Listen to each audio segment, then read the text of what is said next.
नमस्कार दोस्तों, फिर से एक नई खौफनाक भूतिया स्टोरी में आप लोगों को स्वागत है। आज एक ऐसी कहानी लेकर के आया हूं जिससे आप सुन के अपने मन में सोचने लगोगे कि क्या सच में आत्मा ऐसे भी होते हैं, बोल के, जो कि विक्रम और रोहित नाम का लड़का के साथ हुआ था। तो चलिए सीधा इस कहानी को शुरू करते हैं।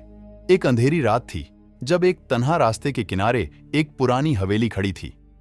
इस हवेली का महल कुछ ऐसा था कि लोग उसे दूर ही रहना पसंद करते थे।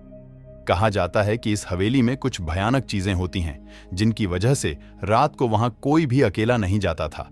हवेली के नगों में कई किस्से घूमते थे गांव के लोगों के बीच में। सबसे पुरानी कहानी थी एक चुड़ैल की, जिसका कहना था कि वो इस हवेली में बसी हुई है। चुड़ैल की कहानियां घर के बच्चों में खौफ का माहौल बना देती थीं। हर किसी ने सुना था, लेकिन किसी ने खुद देखा नहीं था। इस कहानी का हीरो था विक्रम, एक डैशिंग और एडवेंचरस लड़का जो हर कथा से सामना करने के लिए तैयार रहता था। उसने सुना था इस हवेली के नगों में और उसमें कुछ अलग ही बात थी जो उसके दिल को छू गई। विक्रम ने फैसला किया कि वो इस हवेली का राज सुलझाएगा, और इसी रास्ते में उसने अपने दोस्त रोहित को भी शामिल किया। उन दोनों ने तय किया कि एक रात हवेली के अंदर जाएंगे ताकि वो भूतिया की कहानी का सच जान सकें। उनका यह फैसला उन्हें अंधेर का सामना करने के लिए तैयार किया। रात आई और दोनों ने खौफ भरी हवेली के पास जाते हैं। हवेली के दरवाजे पर एक अजीब सी हवा चल रही थी, जैसा कोई उनका स्वागत कर रहा हो। विक्रम ने हिम्मत जुटाई और दरवाजा खोल दिया। अंदर जाते ही उन्हें एक पुरानी सांस रोकने वाली हवा मिली, लेकिन वो डरने वाले नहीं थे। विक्रम और रोहित ने हवेली के हर कोने को चेक किया।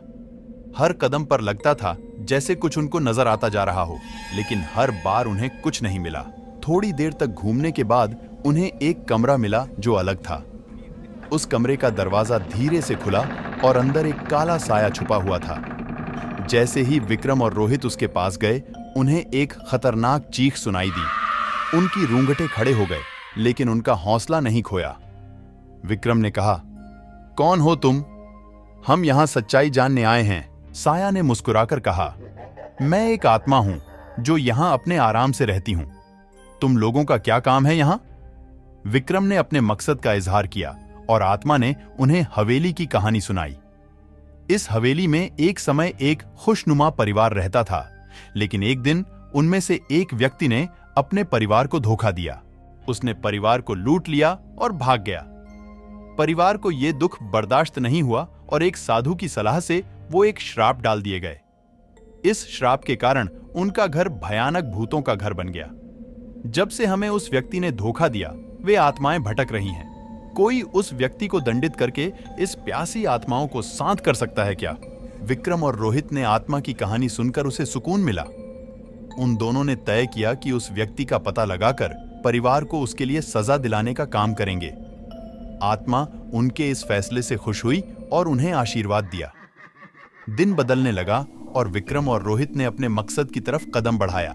उनका सफर मुश्किल था, लेकिन उनका हौसला और साहस उन्हें उनके लक्ष्य तक पहुंचा दिया। वो व्यक्ति का पता लगाकर उन्हें दंडित किया, जिनके परिवार की आत्माएं शांति से विश्राम कर सकती थीं। जब विक्रम और रोहित ने वापस लौटकर आत्मा से मुलाकात की, तो उन्हें देखा कि हवेली में एक अलग ही चमक थी। भूतियों की जगह अब एक शांति भरी हवा चल रही थी। आत्मा ने उन दोनों को धन्यवाद दिया और कहा, तुम दोनों ने मेरे लिए जो किया उसके लिए मैं हमेशा आभारी रहूंगी।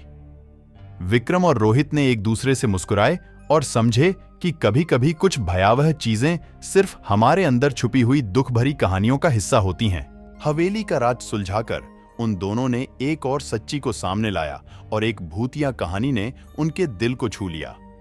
इस राज भरी कहानी से सीख मिलती है कि कभी-कभी हमें अपने डर से सामना करके ही अपने जीवन में असली सुकून और सच्चाई मिलती है।